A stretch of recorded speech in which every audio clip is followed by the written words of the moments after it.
नहीं है किस मंच से सरकार उठा के डाल देगा।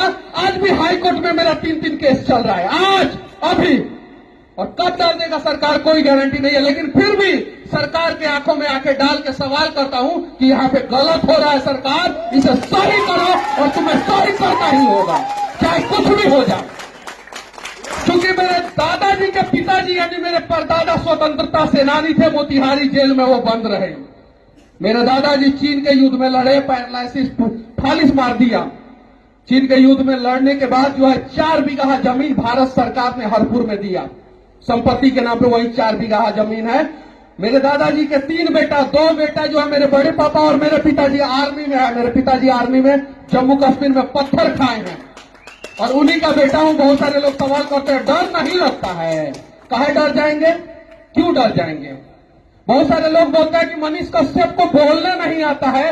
जरा ये बताइए कि हम रत्नेश सर को कहां कभी कुछ उल्टा सीधा बोल देते हैं। IGIMS में जाते हैं, सर हमारी बात सुनते हैं, इलाज होता है।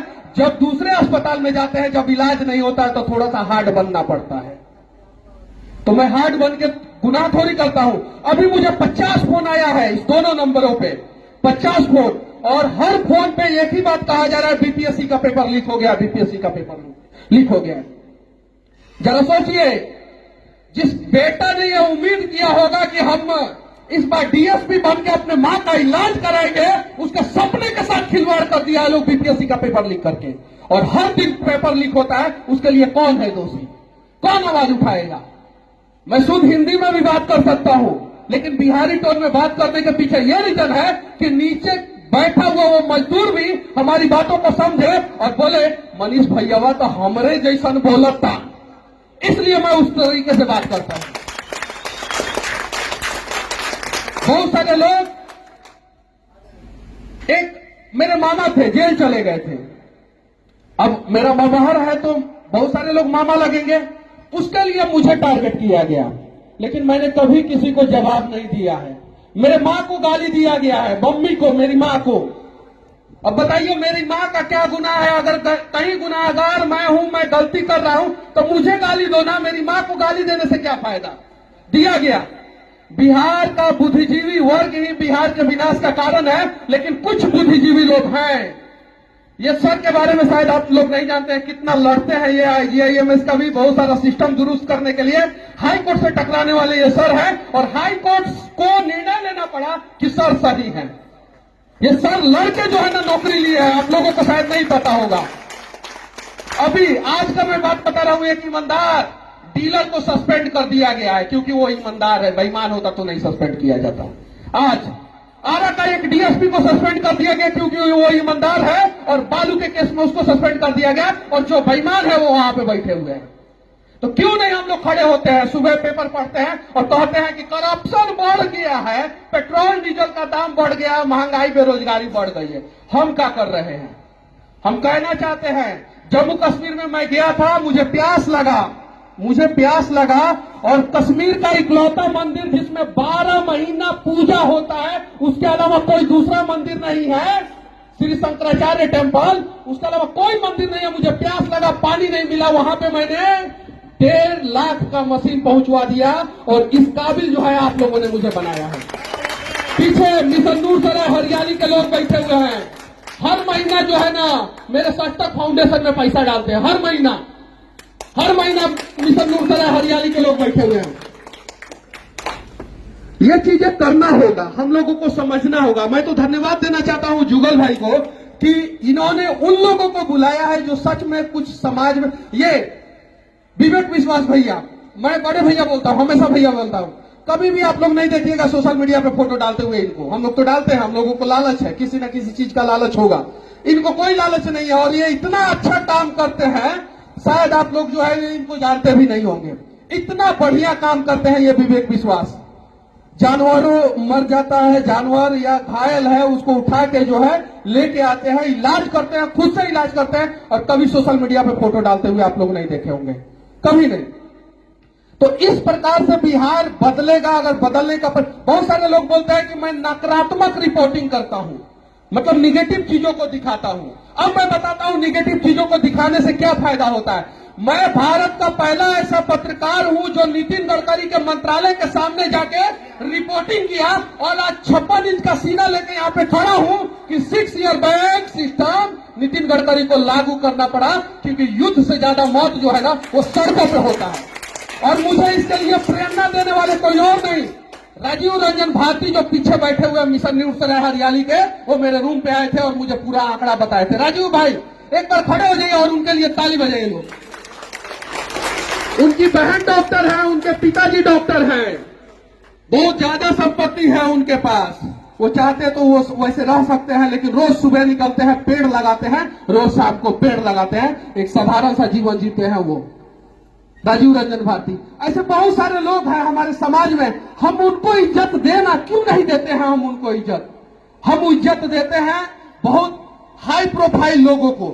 हालांकि वो उस काबिल है तो दें, लेकिन उस काबिल नहीं है तो मत दें, तब जाके बदलेगा। एक हमारे भैया है, बड़े भैया विकलांग है, जिनके पैर में गोली मार दिया गया है।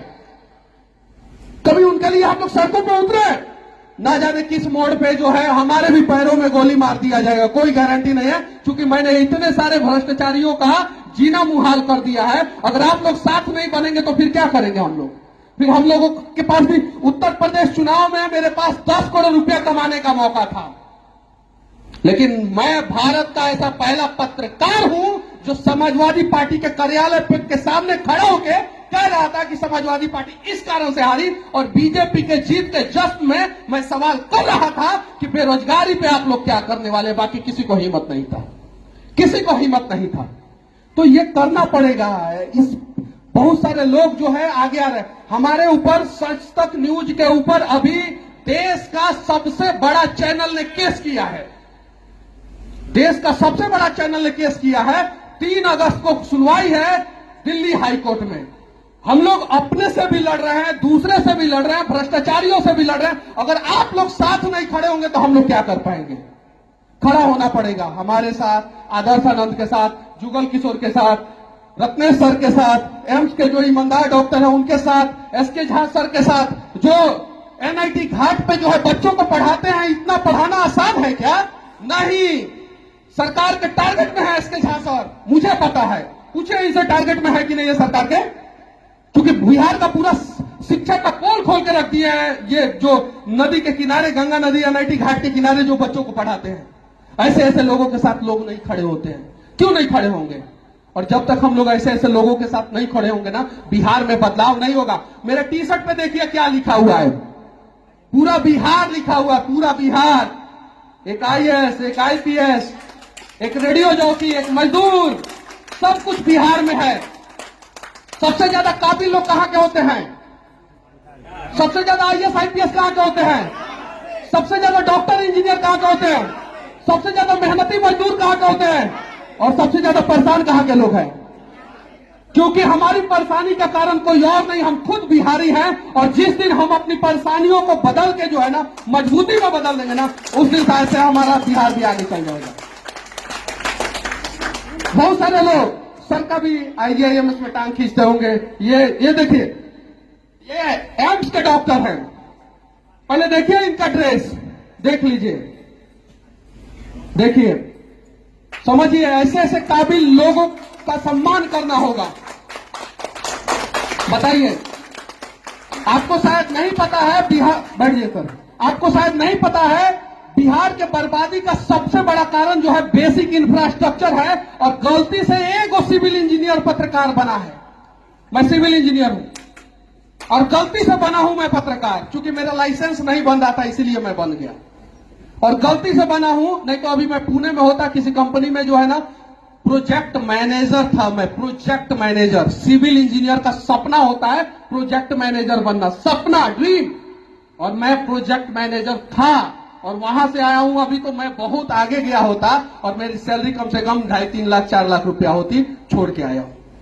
लेकिन हाँ, बिहार के लोगों ने इस काबिल बनाया है कि हम लोग लगातार रिस्क लेते हैं, लगातार लड़ते हैं, लगातार लड़ते हैं। और लड़ना होगा और तब जाके बदलाव होगा। सरकार से सवाल मत कीजिए, सबसे पहले सिस्टम से सवाल कीजिए और खुद से सवाल कीजिए। जिस दिन हम लोग सिस्टम और खुद से सवाल करना शुरू कर देंगे, सब कुछ सुधरेगा, वरना नहीं सुधरेगा। एक पुलिस इंस्पेक्टर मुझे मिलता है, एक एसपी मिलते हैं, तो कहते हैं मनीष जी हम क्या करें, ईमानदार बनेंगे तो सस्पेंड होंगे और बेईमान बनेंगे तो आप लोग हमें रेल देंगे। पुलिस वाले का कहानी मैं बता रहा हूं। एक पुलिस वाले को बोला जाता है कि आज चेक पोस्ट पे खड़ा होकर तुम्हें 50 चालान काटना ही है, किसी भी हाल में। वो पुलिस वाला रत्नेश्वर का चालान नहीं काट सकता, मेरा नहीं काट सकता, एसके झा सर का नहीं काट सकता है, जो बुद्धिजीवी लोग हैं उनका नहीं काट सकता है, तो किसका काटता है?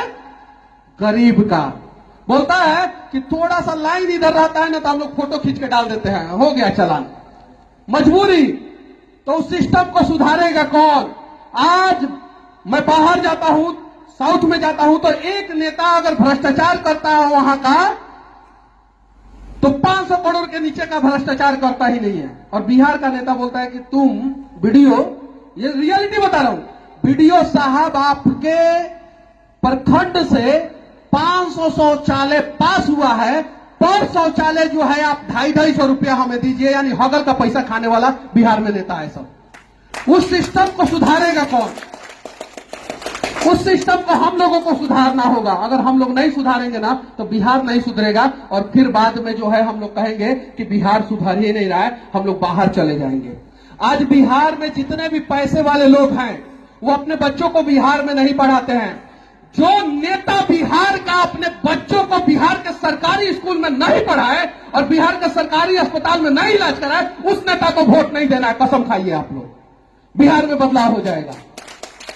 हमारा बच्चा का इलाज सरकारी अस्पताल में होगा और हमारा बच्चा सरकारी स्कूल में पढ़ेगा, और नेता का बच्चा देहरादून के बोर्डिंग स्कूल में पढ़ेगा, और नेताजी फेसबुक पे फोटो डालेंगे कि देहरादून के बोर्डिंग स्कूल में मेरा बच्चा जो है परफॉर्मेंस करते हुए फेसबुक पे फोटो डालता है लोग, नेताजी लोग। क्यों भाई, क्यों? ये सब चीजों को समझना होगा, और अगर हम लोग नहीं समझेंगे तो बदलाव नहीं होगा।